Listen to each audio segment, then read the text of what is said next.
你到底想怎样？我想怎样？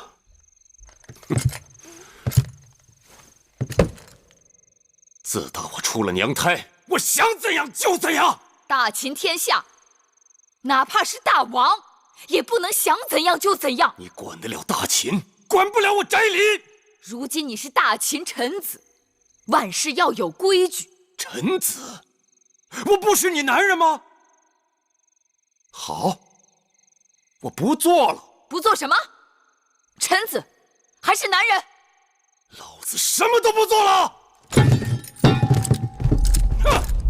义渠君，翟里，回来！你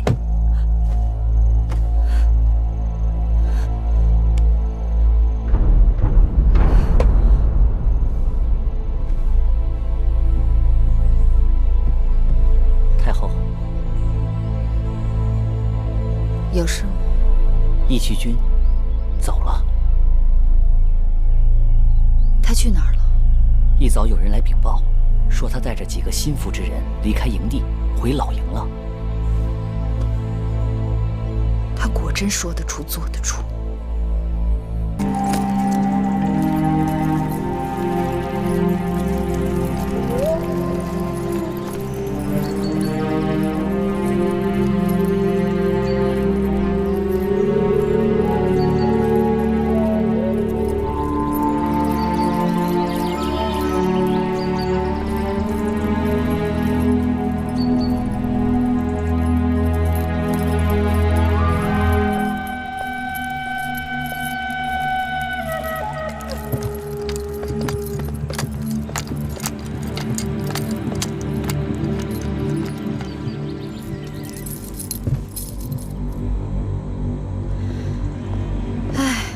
一路上鞍马劳顿，还真有些渴了。上马奶酒。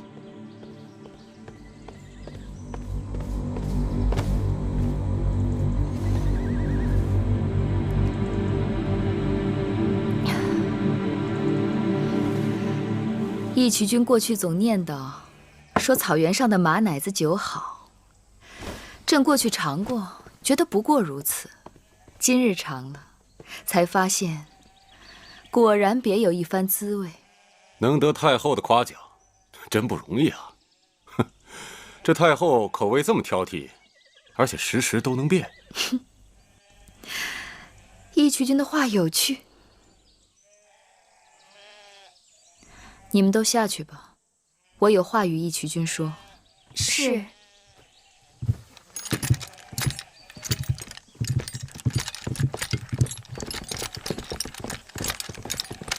虎威将军，我没事了，下去吧。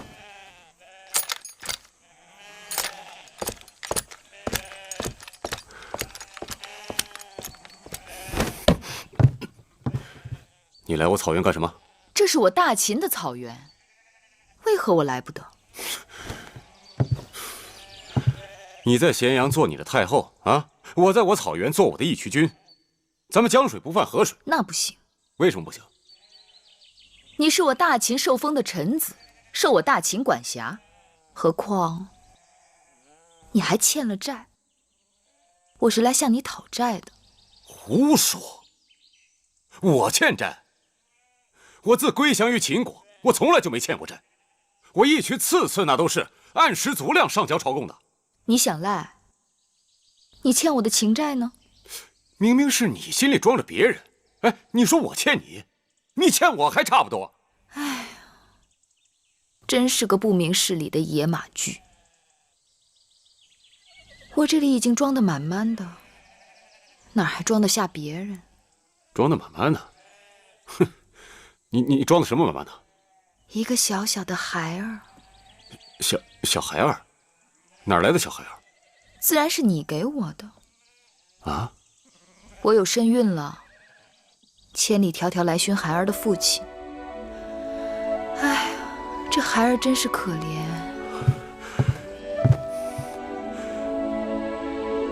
你是说，你怀了我们的孩子？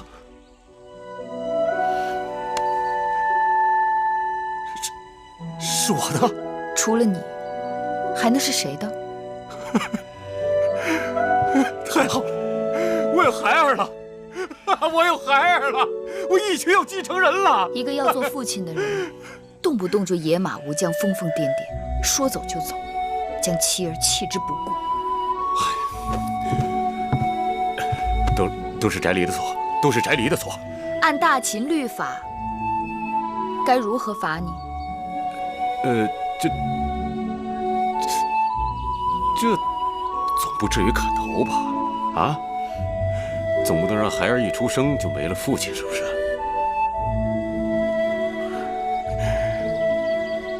哎，不对啊。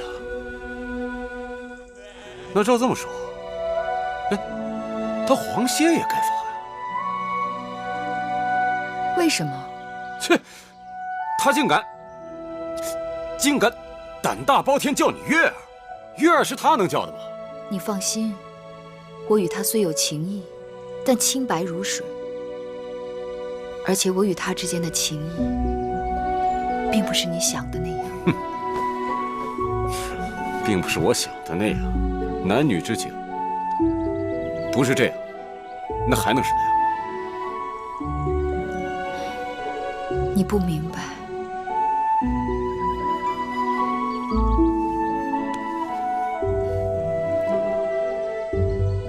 如何才能叫你放心？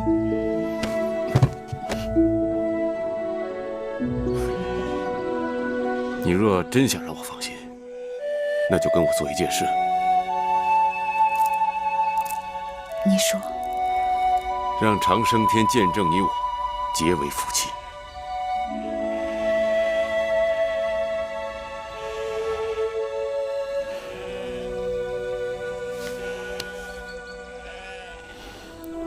我愿意。你愿意？你真的愿意？我愿意。怎么样？怎么样？啊？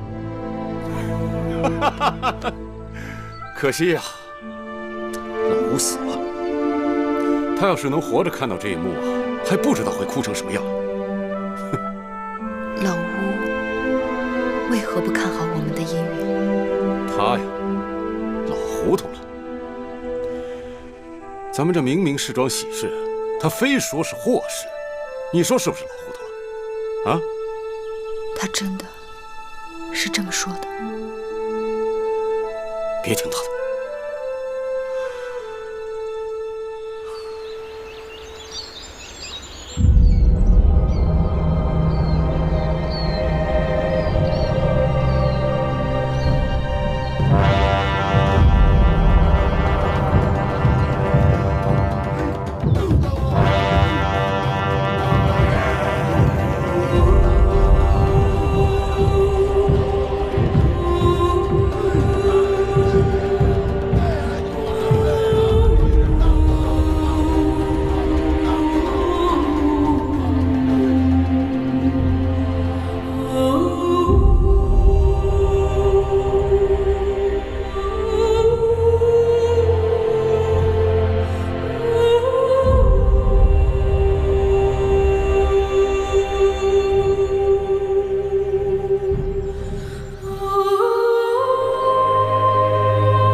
大王，喝口水吧。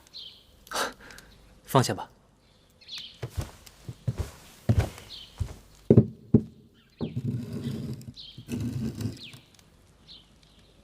母后从义渠草原回来了。果然知道，已经回来好几日了。大王是否听说了什么？什么？你说话呀！母后。母后怎么了？母后怀孕了。你说什么？怀孕？是。是不是那一群人的？说话呀！说话呀！是不是那一群人的？是。岂有此理！岂有此理！果然这就去找母后。大王，去不得！大王，让开！大王去不得！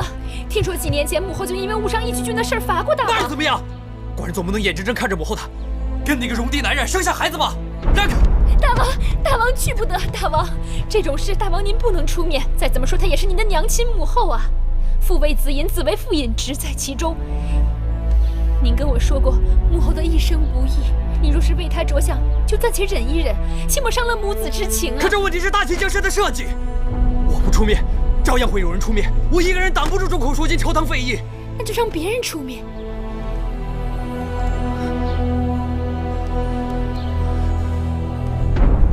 如何让别人出面？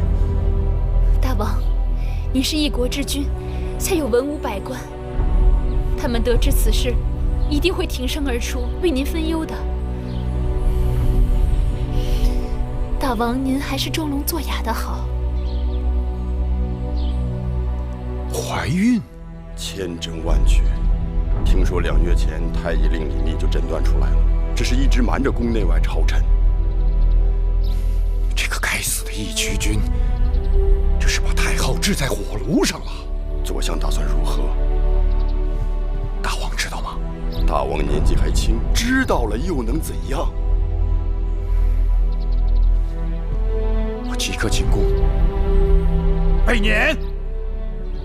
这么说，你也知道了？没有不透风的墙。那你说说，该怎么办？冉帝不知道。难道你认为我不应该有这个孩子？姐姐，你是太后，是孩子的母亲，你想保住这个孩子，谁也拦不住你。他们虽拦不住我，但他们会在朝堂内外鼓噪，搅乱人心，说我为嬴氏家族抹黑。太后，出离子求见。你去吧。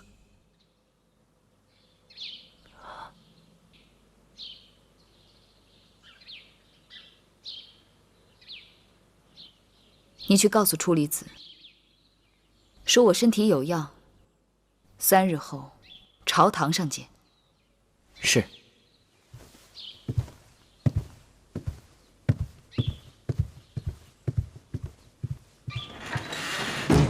冉帝，你去帮我把雍大人请来。大人请回报。太后说，3日后朝堂再见。3日后，到时候恐怕什么都晚了。如今此事已经闹得满城风雨，如果处理不妥，3日后大吵，恐怕群臣会把宣誓殿给掀翻的。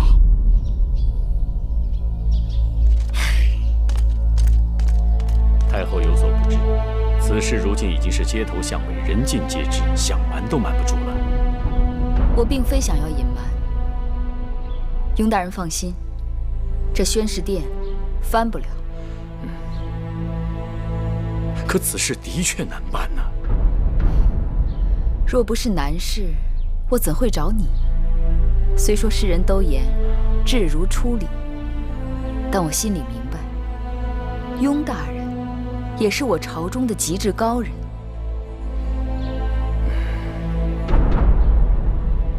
可惜张子不在，处理这等事宜，需张子那样的极致辩才才行。张子虽不在了，但还有你雍大人。放眼看去，满朝文武唯一可以放心托付的人，那就是你了。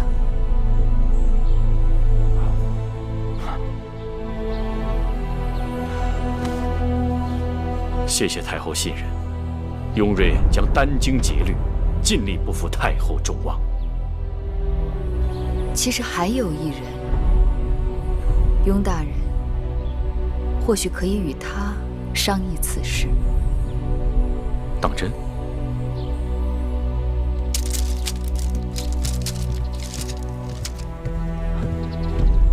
大人，黄公子到了。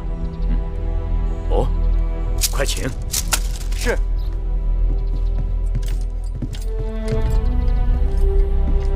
哈哈，子歇，雍大人啊，快请坐。雍大人，这似乎是在做学问。啊，是啊，在做一场自古至今都没人能做得通的大学问。看来太后为难雍大人了。太后不仅为难我，而且让我找你商议此事，这岂不是要为难你了吗？照我看，这个时候最不该向你提及此事。雍大人不必这么说。太后让你找我来，是因为她早就把我当至亲了。我们之间坦荡相对，毫无隐瞒。这么说，子歇已知此事？街谈巷议，路人皆知。好，那子歇你说，太后坚持要生下这个孩儿，那孩儿既有母就得有父，但明日朝堂之上，太后绝不会向众人提及孩儿的父亲，这该如何是好？那就让这个孩儿没有父亲。我翻遍所有典籍，自古往今，这事儿说不通啊！怎么说不通？周人的始祖是怎么来的？不是天生玄鸟，降而生商吗？既然周人的始祖出生是因为他的母亲吞了个鸟卵，那没有父亲是在情理之中的。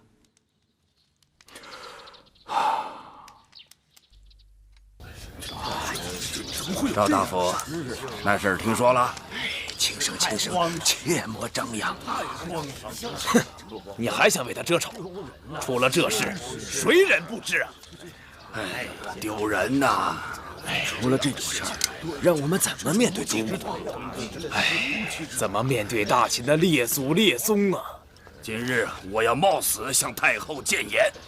是啊，为人臣者，无死战，文死谏，当在此时。唐大人，雍大人，雍大人，王大人，各位大人，雍大人，雍大人啊，郑大人，张大人，啊，各位卿大夫，该上朝了。哎呀，走吧，上朝啊！走了，上朝了，上朝便是。对，您请。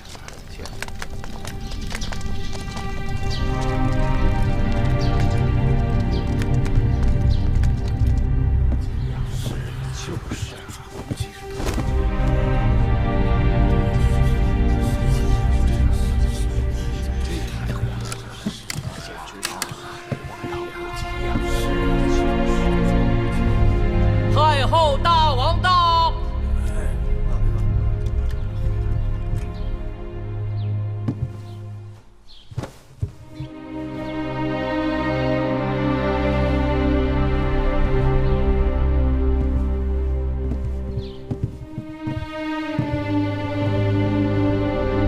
臣拜见太后，拜见大王。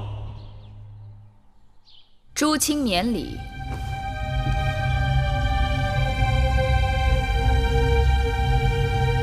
听说今日上朝之前很是热闹，诸位卿大夫似乎都在议论纷纷。可否告诉朕，你们都说了些什么？司马将军，坐下。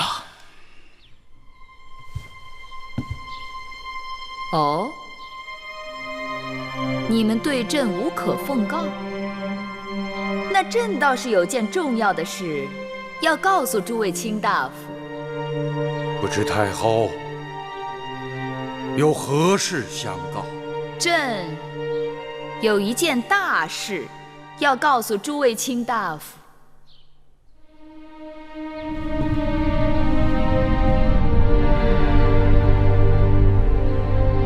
朕有喜了。哎呦，这种事情简直太荒唐了！这怎么可能啊？怎么会有这样的事？这种道理啊，你说说得通啊！感恩太后，这喜从何来呀？朕是大秦太后，怀的自然是嬴氏之后啊。太后此言实在是荒唐啊！难道先王去世数年还能够？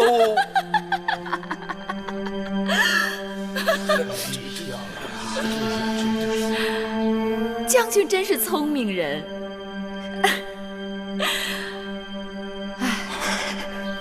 朕数月前曾梦见先王，先王伤感，嬴氏子孙人丁单薄，大王孤单，缺少臂膀，故与朕入梦，孕育子嗣。这说不通啊！这怎么可能呢？简直是不去谈呐！太荒唐了！就是荒唐。诸卿不为先王贺，也不为朕贺吗？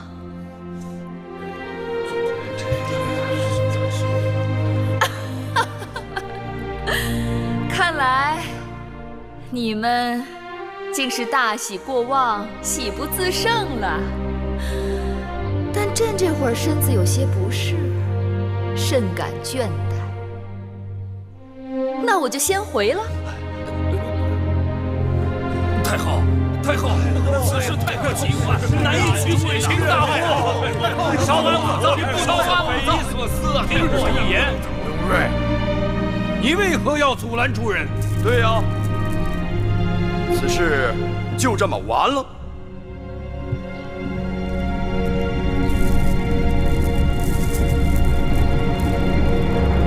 诸位追上去，又能做什么？你说呢？诸位争执半天，无非想要太后给一个交代。如今太后已经给出了交代，诸位还不满意吗？哼，这也算交代？是啊，这就是先王托梦，太后有身，这简直是拿我们当3岁小儿。就是啊，就是那各位想要太后怎样的交代啊？大秦嬴氏，王家血脉，皆容混淆。那各位想要怎样？难道要逼一个母亲杀死自己的孩子吗？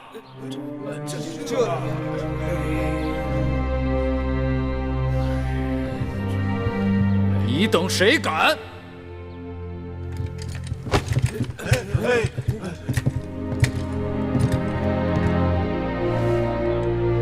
谁想动手？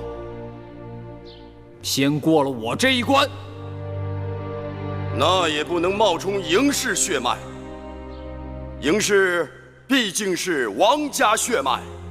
是啊，诸位，就是啊，既然谁也没有能力阻止太后生下这个孩子，那倒不如想想，这个孩子生下来以后该姓什么？难道姓义渠君的姓吗？那他成年以后要不要分封？分封完了，封地归谁？归义渠？不行，大秦将士辛苦得来的疆土，岂能属于外姓？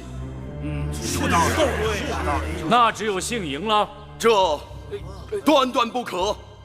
我等身为大秦之臣，若是坐视王家血脉从此小乱不堪，何以对先王？何以对列国？何以对后人？列国，列国早有此先例。胡说！哪来的先例？诸位，这是什么？这是大秦的图腾玄鸟。天生玄鸟，降而生商。周人始祖的母亲简狄吞玄鸟之卵，而生下周人始祖契。敢问，契之父在哪里？秦人始祖的母亲姜原采巨人足迹，而生下秦人始祖契。请问，契之父又是谁？那只是古时传说，何以能用之今世？就是啊，是。好，始祖们太远，那就说说今人。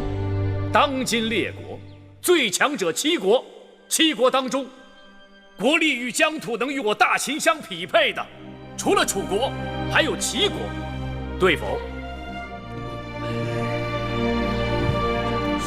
雍大人，我知道了，你别说了。楚离子，今日必须把话说开了。你，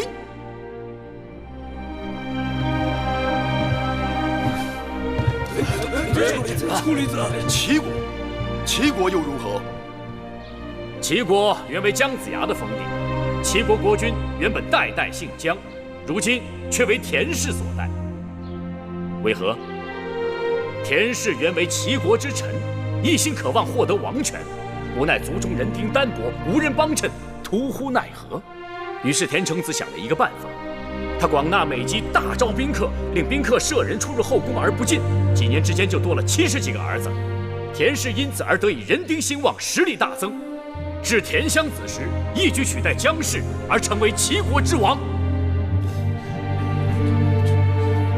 此为容焉，耻焉。诸位，太后生子，当为嬴姓妇。自然是要姓嬴。看来也只能如此了。儿臣恳请母后收回成命。为什么？儿臣是一国之君，母后若在朝廷上下被人戳指脊梁，儿臣惶惑如何治理国家？更何况，母后不该罔顾臣民心意，毁了您的名声。大道理不必说了。今日大朝，雍瑞的那番话，难道无人转告你？儿臣不能接受，请母后治雍瑞谗佞之罪。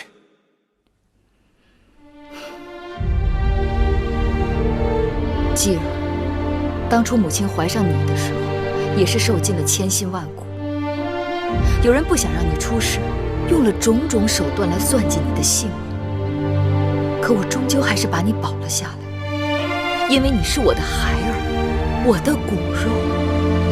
我就算自己不活，也要保你平安。当日我身处卑微，尚能保住我的孩儿。如今，谁还能再迫使我杀死自己的骨肉？母后，当初与眼下不同，有何不同？难道你是说，我当日怀上你是名正言顺，因为有一日你可能会当上大王，为我带来荣宠，母以子贵，所以你的性命更金贵。而这孩子有可能会为我带来谤言，会让人对你视皮论骨，我就该轻贱他，杀了他。继而，对母亲来说，我腹中的孩儿同你没有差别，你只想讨好那些装腔作势的人，对这孩儿竟然没有一丝的怜惜。别忘了，他是你的兄弟姐妹。儿臣是嬴氏子孙，儿臣自有兄弟。是啊，你的嬴氏兄弟们有多少都想要你的性命，要你的脑袋。你宁可要那样的兄弟，也不肯留下母亲腹中的兄弟。母后，儿臣不是容不下你腹中的孩儿，而是您心里根本没有了父王，只有那个义渠君。你父王已经与我天人有隔，你却要我做抉择。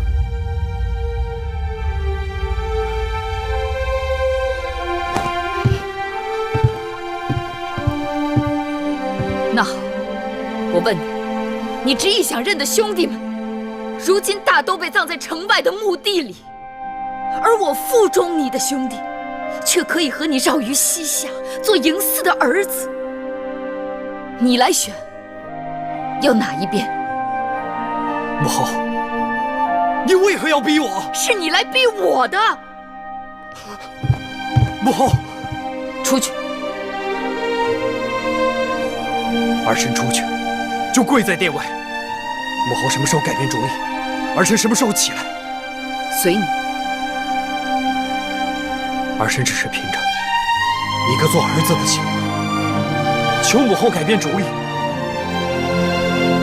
儿臣所做的一切，都是为了母后好。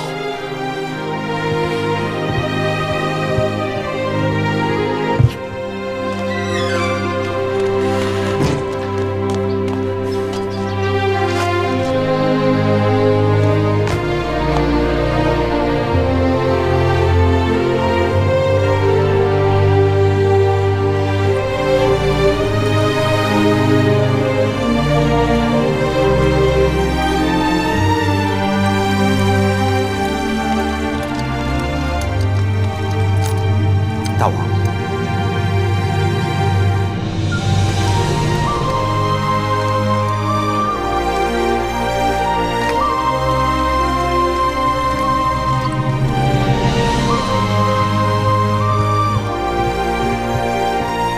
姐姐，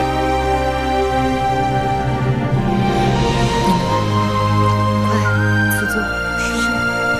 姐姐，我们刚才看见大王跪在殿外。他想跪，由他去。这也难怪大王，他毕竟年少气盛，遇事不知道进退。难道姐姐就没有别的法子处置眼下的麻烦？荣兄这是何意？既然姐姐已有身孕，就该力保母子平安。更何况妇人堕胎那是性命交关的事情。我怎能不替姐姐打算？但就算要生下这个孩子，我们也可以暗中安顿，过后他人又敢说些什么？如今此事已被人四处张扬，让大王颜面无存，让我们不好收场。这倒也是，这些本是内宫事宜，究竟是谁把它传得沸沸扬扬的？我虽已在宣誓殿执掌权力，但不甘心情愿臣服的人依然众多，只是无可奈何。宣扬此事，拿他大做文章胁迫于我，挑动继儿与我母子不和的依然大有人在。荣弟，你的谏言并非不可，但却不能用在这个时候，更不能用在我身上。臣弟不明白姐姐的意思。言论汹汹，无非是逼我让步。我平定诸公子之乱，推行商君之政，剥夺了他们诸多旧有权势。如今他们只能示弱，我若退一尺，他们就要进一丈。我若堕胎，接下来我与义渠君之事亦成了罪过。世人做事心中有愧，偷偷摸摸。我若生下这孩儿，暗中抚养安置，那就永远成了对手的利器和束缚我的桎梏。此言有理，是臣弟思虑不周了。魑魅魍魉最喜人过，专喜窥人私隐，杀人于无形。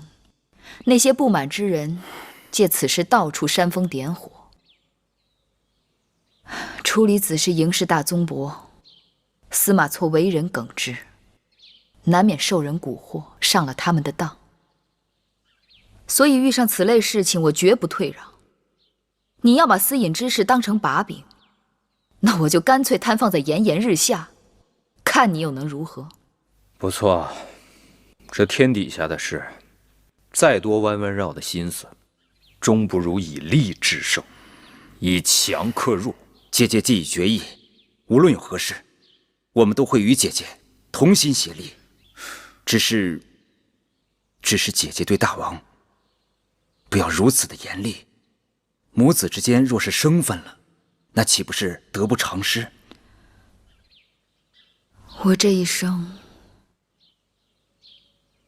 唯有与你们二人一母同胞，同气连枝，这种骨肉亲情，刀砍不断，火烧不灭。我想留下这孩儿，不仅是与义渠君的情分，也不是要与那些假惺惺的人硬赌一口气。我只是觉得继儿她太孤单了。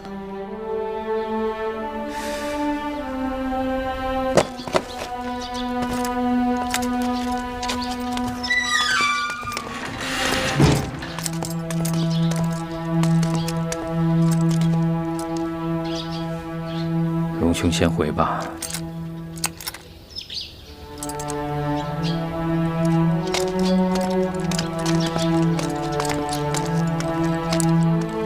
大王，这样硬撑不是办法。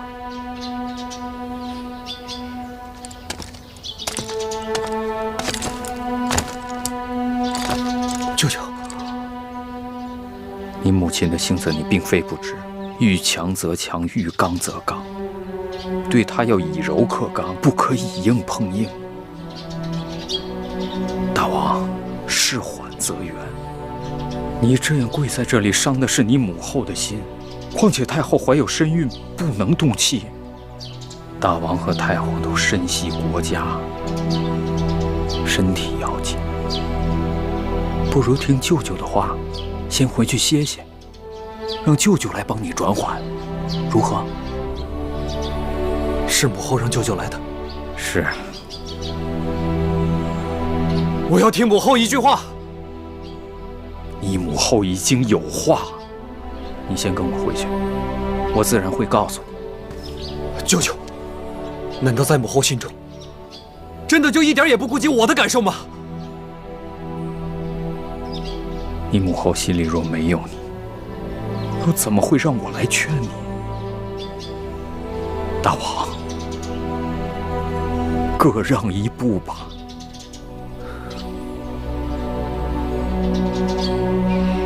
来，先起来，啊！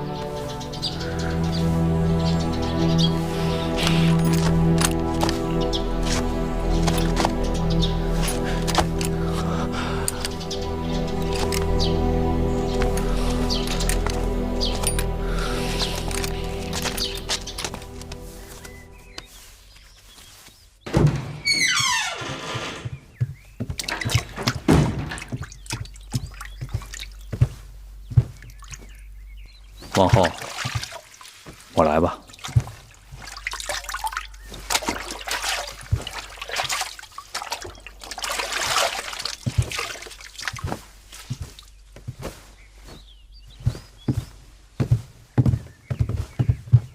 舅舅，不可。既然我是你舅舅，有何不可？会有一点疼。哼，要像个男子汉。你母后若看到你腿上的伤，不知会有多心疼。母后如今心里哪还有我呀？你已成人，要多体谅你母后。你知道你母后为何一定要生下这个孩儿？她说，她只有大王这一个孩儿，怕大王在这世上太过孤单，所以一心想要给你一个异母同胞的兄弟，好让你们相互扶持、相互照应。荒唐！舅舅，你真的相信这些话吗？我信啊。他若说出其他理由，纵有100个，我也会驳了他。但唯独这个理由，我无言以对。为何？看看我，看看你米荣舅舅。我与他虽然不是同父所生，但你母后不管走到哪儿，有多苦有多难，从未放弃过我们。一有机会就要使我们聚在一起。这世上若还能够有什么让他低头的事，就一定与我们有关。母后他这是姐弟情深。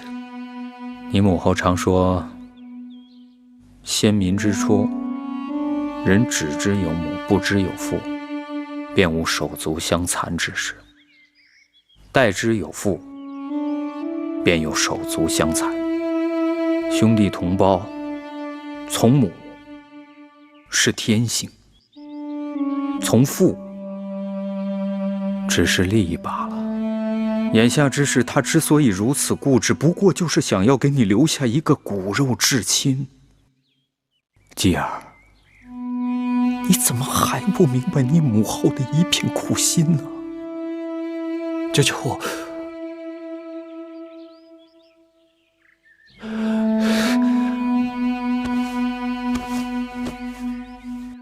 我的腿不那么疼了。新鲜的青菜，新鲜的青菜，看一看了。大姐，皇公子，太后在里边等你呢。好。泥人儿，看看泥人啊。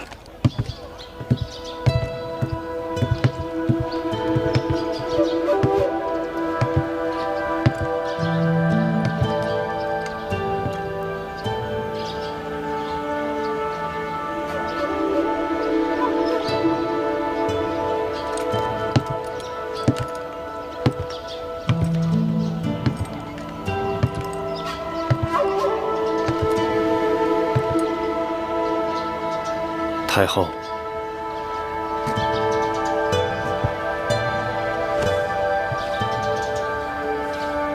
你我之间何必客套？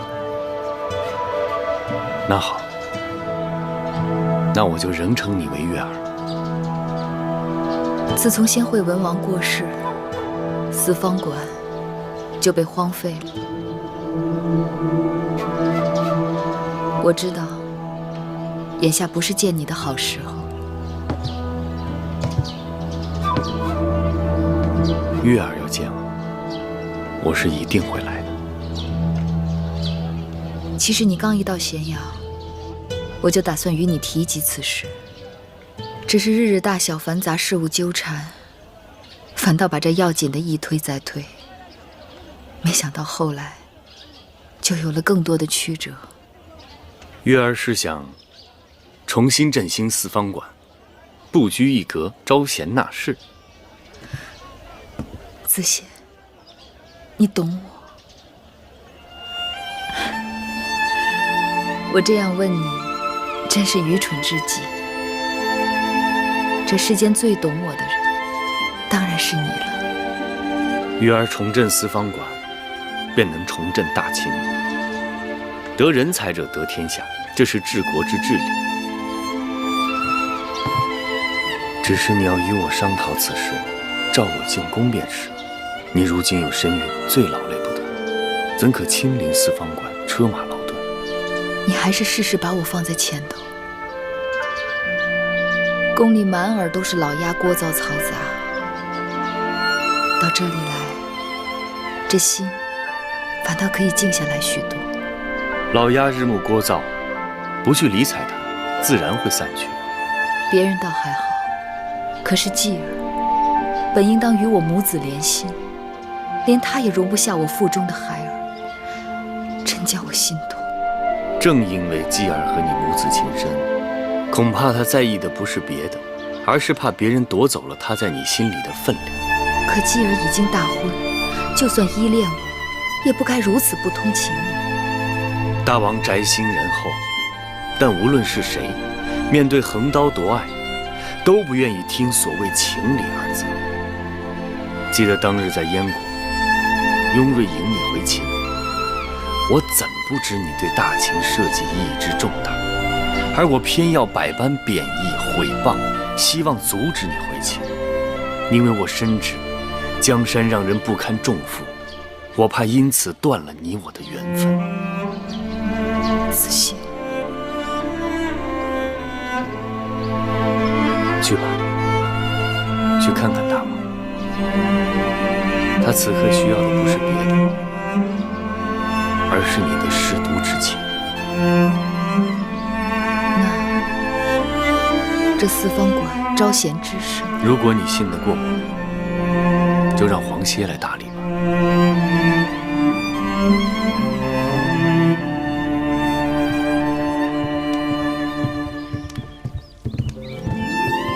大王，早膳准备好了。寡人身子不舒服，没胃口。早膳是精米粥和枣糕，大王平日最爱吃的。那精米粥和枣糕再好，也比不上母后的手。你未曾品尝，怎知不是母后的手艺？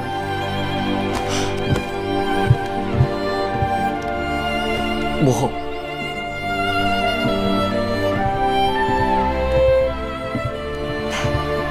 坐。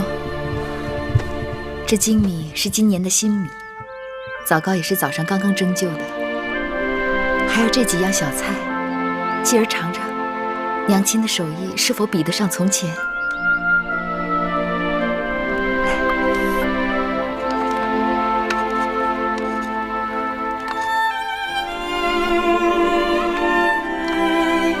继儿，尝尝吧。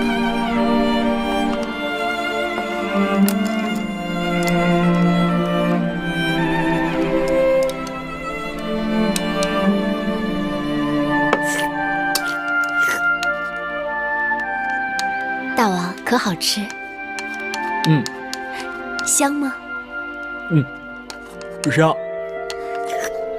其实做精米粥并无诀窍，只是精米头天要泡一夜，小火慢熬才能香糯。这枣糕却是要花点心思的。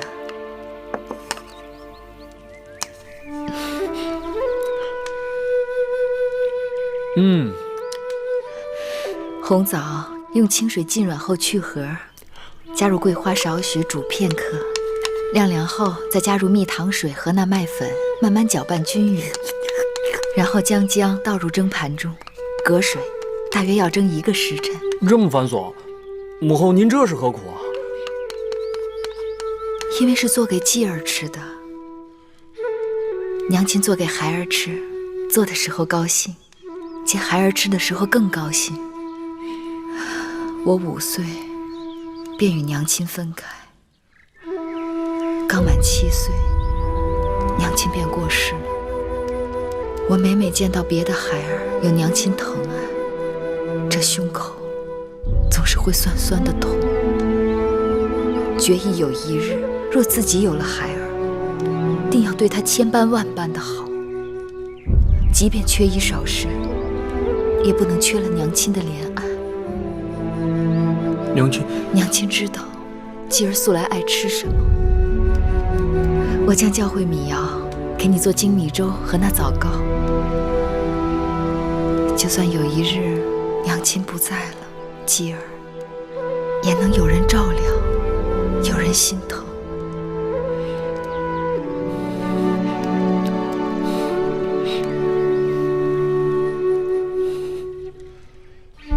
据可靠军情急报，齐魏韩3国已经联盟，合计12万人马出兵讨伐楚国。他们果然动手了。什么理由？楚国与秦国联姻结盟，背叛合纵之约。太后，老臣以为，我大秦应该借机出兵救楚，这也是一次教训他们的好机会。唉，他们也真是小气。人家2个国家结亲娶媳妇，这他们都生气。上次朱公子之乱，他们趁火打劫；从我们手里拿走的城池土地，朕还没有向他们讨要回来呢。看来，对这种不仁不义的人，我们不能坐视不管。司马将军，臣在。朕要你为主帅，领兵5万，拿下魏国蒲坂、阳春、丰陵。臣遵旨。米荣将军，臣在。朕给你精兵3万，直取韩国5岁。臣遵旨。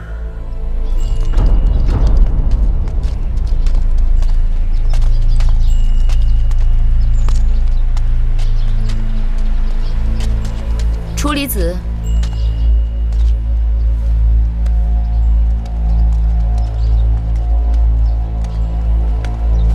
太后，朕听说你得了脚疾，怎不找太医令给你好好诊治一下？太后，臣老了，到了病找人的时候了。今日医好脚疾，明日又是头疾，不医也罢。楚离子聪明过人，怎会如此讳疾忌医？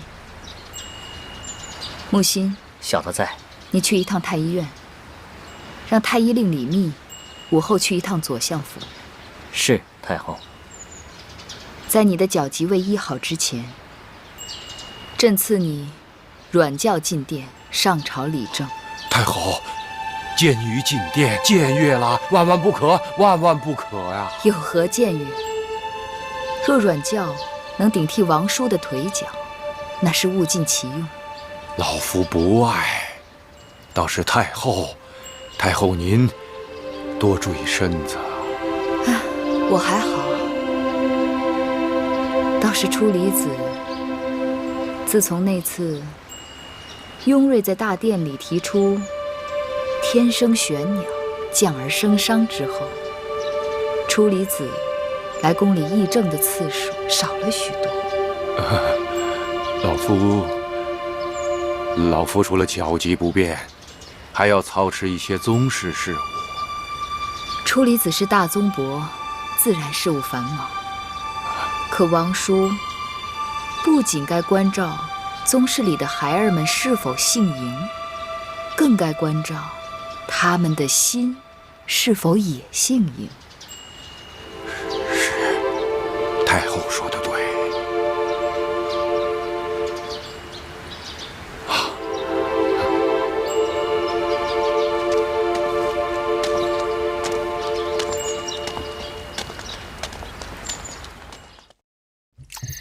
快，把那热水端进去，快点啊！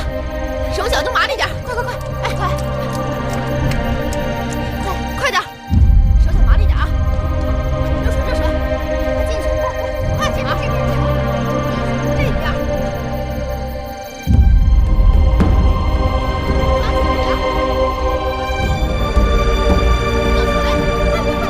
再来一盘啊！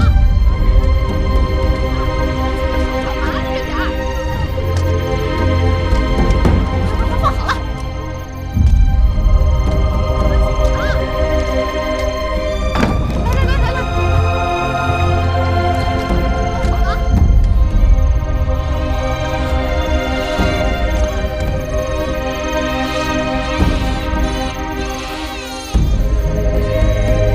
回宫。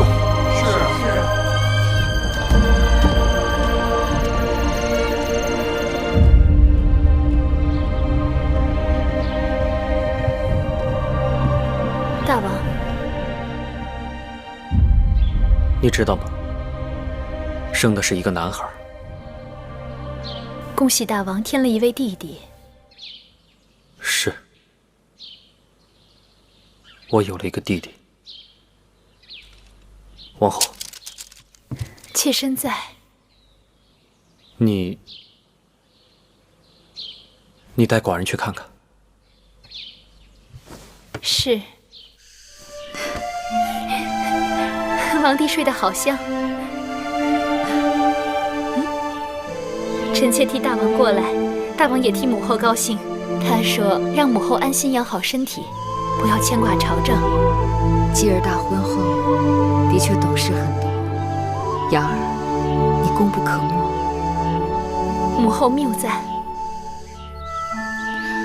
这是宫里新制的玉席，酷暑难耐，继儿怕热，你让她晚上睡这个。臣妾替大王谢过母后。去吧。是。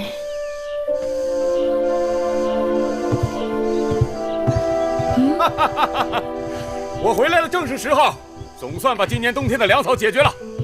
哎呀，哈哈哈！该让我看看我儿子了吧？哎呀，哇，这么小，哈哈哈！来来来，让我抱让我抱。哎呦哎呦哎呦！你看你看你看你看你看，我们一看就是父子。谁说的？这孩子的额头长得像你，眼睛却像我。像你像你像你一样俊俏。小公子怕是饿了，抱下去喂喂他吧。是。把孩子给我吧。高兴吗？高兴。因为孩子？因为想到孩子，想到孩子的将来一定比我更有福。哎呀，这世上谁人能比你更有福啊？啊？他们一定比我有福。待他们长大，大秦强盛，百姓富足，他们兄弟和睦相处，岂不比我更有福？他是我的儿子，我要带他回草原，我要教他骑马、牧羊、狩猎、征战。哈哈哈哈！我们一曲啊，又多了一位勇士。你要带他回草原？当然，他是未来的草原之王，他要继承我的财产和权利，自然要回到他自己的土地上去。跟我一起回草原吧。那你说说，你要我跟你回草原做什么呢？男人外出，女人管家。这话不错，在哪儿都是男人外出，女人管家。可秦国是个大家，一曲草原相比，只是个小家。你让我扔下一个大家去管个小家，这总是不妥吧？或许你想说，我天资鲁钝，只可管理小家，没有管理大家的才能，还是你认定秦国这个大家与你、与我们儿子无关？怎能无关？你是我的女人，是大秦的太后，大秦天下是你的，也是我的。可是你要我跟着你一起回草原的呀。这么说起来，那就先不必了。不过，草原是秦国西北重地，这一阵子西戎的胡人经常对我草原骚扰，让我大秦西北疆土不得安宁。你也该率部去把那里的地鼠狐狸给捉干净。这话对我心思，我明日回营，带虎为他们出征。不忙，我在想，这次最好能让魏冉和白起领兵与你一起去讨伐，试一试你们帮着练就的大秦骑兵。你们也可以向他们多学学阵仗武器，如何？我的女人果然与我一条心。那就这么定了。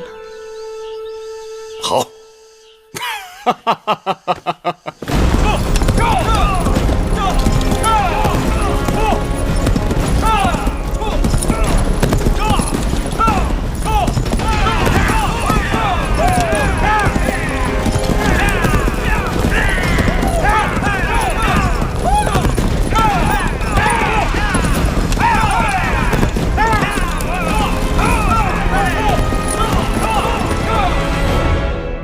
母后，寡人昨日去北郊军营验兵，真是阵马锋强，锐不可当啊！是啊，时经2年，大秦铁骑终于成军了。年前，司马将军攻取魏国蒲坂、晋阳、丰陵等城池，米荣将军夺取了韩国5岁，年后，义渠君又带着白起、魏冉荡平了西戎，而后挥师北上，从赵国手中夺回了我们的榆林之地。太后可喜可贺呀！自此以后，我秦军当横扫天下，威震中原。只是下一步，大秦该剑指何处？楚国。当初楚国趁我大秦内乱，拿走了我上庸之地，眼下是拿回来的时候了。母后说的在理，我们替楚国解了齐、魏、韩三国联合讨伐之围，楚王早就应该把上庸作为酬谢还给我们了。除此之外，从长远看，我们要一统天下的症结就在楚国。为何是楚国？楚国几代贤明君主开疆拓土，得国土5000里，几乎是列国的总和。气候温和，百姓富庶，带甲100万，车千乘，骑万匹。大王，得楚地者，得天下。既然楚国地大物博，恐怕暂时秦国还不是楚国的对手。现今楚王昏聩，重用佞臣，逐客以资敌国，自内需而数怨于诸侯。所以楚国只是一只病老虎，外强中干并不可怕。只是老臣唯一担心的是太后因楚国是自己的母国而放弃机会。眼下我们与楚国定有盟约，如果开战师出无名，岂不被人指责毫无信义？这个太后放心，只要太后愿意，机会会有的。你看，紫兰都已大婚，大王对她将来一点打算都没有。眼下看，尽管公子娶了秦国公主，但也难以动摇太子恒在大王心中的地位。为什么？我们紫兰一表人才，怎么就比不上那个芈恒了？太子已立多年，尽管平庸，但从无大错。乍然要动储君地位，恐怕在朝堂上会引起内乱。晋大夫足智多谋，何事还能难倒你呀？唉，实在是有些无计可施啊。况且他人在咸阳做质子，规规矩矩，恭恭敬敬，想要挑他的不是，也无从下手啊。晋大夫，我记得你在秦国好像还有朋友，那个雍瑞不是和你还有些交情吗？何不让他想想办法？是啊，南侯莫急，容臣筹划筹划。哎，客官慢用。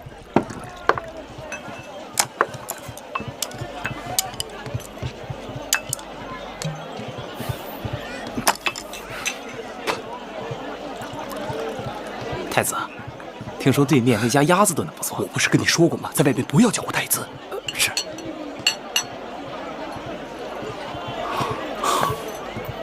去吧。客官，里边请，里边请啊！出什么事了？昨日我收到了一封古怪的书信，说咸阳城有人知道了我楚国太子的身份，图谋勒索，要我当心。小二，打酒！打酒！放肆！这把短剑是谁的？是你爷爷我的。不服气！大胆狂徒，光天化日之下竟敢无视秦法，你想做什么？老子想做什么做什么！你能怎样？闪开！小北，闪开！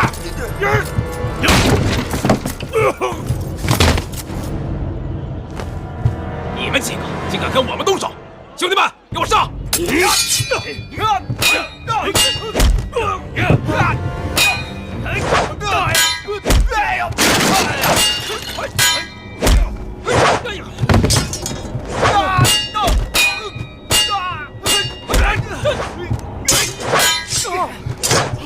公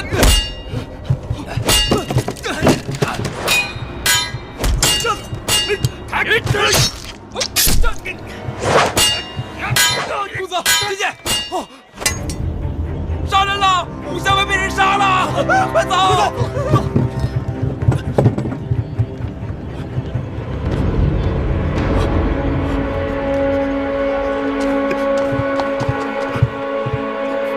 是我的剑，我没杀人，我没杀人。子期，你快从后门走，这里我来挡着，快走！